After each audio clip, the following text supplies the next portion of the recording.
Tout récemment, nous avons assisté à un combat d'un grand boxeur qui a vaincu, qui a été sur les lumières du monde. Les gens ont acclamé, les médias étaient braqués sur son combat avec Jake Paul. Shalom à toi, sois la bienvenue dans ce programme intitulé Réveil des Nations. En ce jour, je voudrais partager avec toi sur un message qui est très évocateur. Bien-aimé, est-ce que tu penses à ton lendemain? Et ce message est le lendemain. Alléluia. Et est-ce que tu es au courant du lendemain? Est-ce que tu contrôles ton lendemain? Je ne pense pas.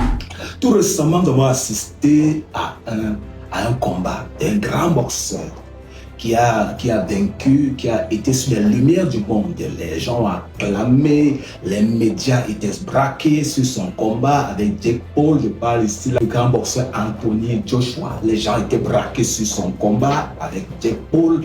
Les caméras étaient sur lui, il a vaincu le combat, il a célébré.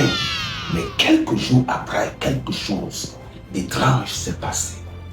Il a fait un accident mortel dans son pays d'origine et des personnes sont parties.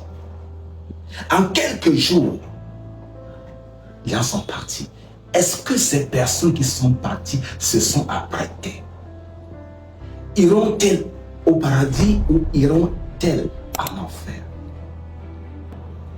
Est-ce que dans ceci, tu t'es posé la question à savoir, hier j'ai acclamé cette personne, mais aujourd'hui il a fallu une seule étincelle pour que je parle de lui au passé.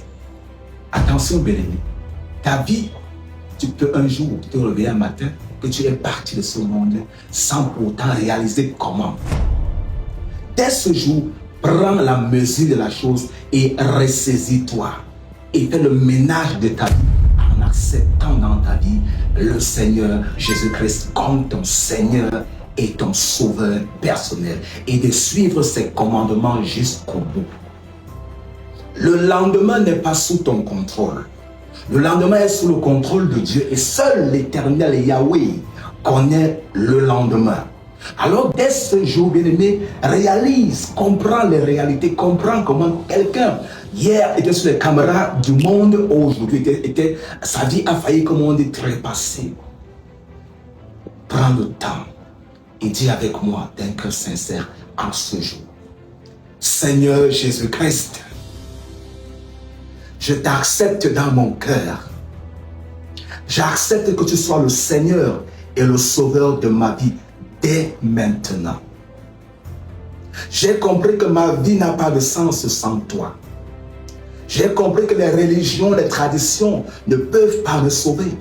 J'ai compris que je peux être riche, je peux être pauvre et un jour quitter ce monde brusquement sans pour autant comprendre comment. Toi, tu connais le lendemain, Seigneur Jésus-Christ. C'est pourquoi je t'implore d'entrer dans mon cœur en ce jour. Je confesse en ce jour que tu es le Seigneur et le Sauveur de ma vie, Seigneur Jésus-Christ, maintenant et pour toujours. Je déclare devant les hommes, devant Dieu, dès ce jour que j'appartiens au Seigneur Jésus-Christ en tant que son enfant parce que je l'ai accepté dans ma vie.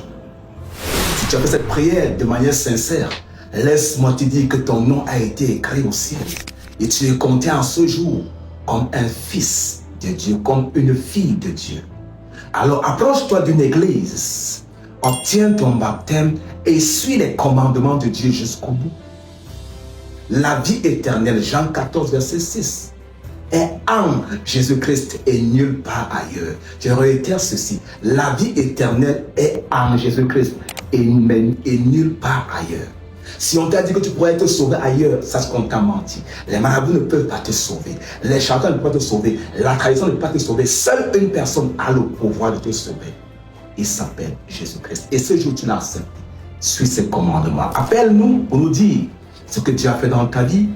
Témoigne avec nous des bienfaits que Dieu a fait dans ta vie. Dis-nous comment Dieu est entré dans ta vie. Ce que tu as ressenti. Ton témoignage. Appelle, nous allons prier avec toi. Prophète Thomas, je suis ouvert pour prier avec toi de jour comme de nuit. Que Dieu te bénisse avec la grâce de rester dans le salut.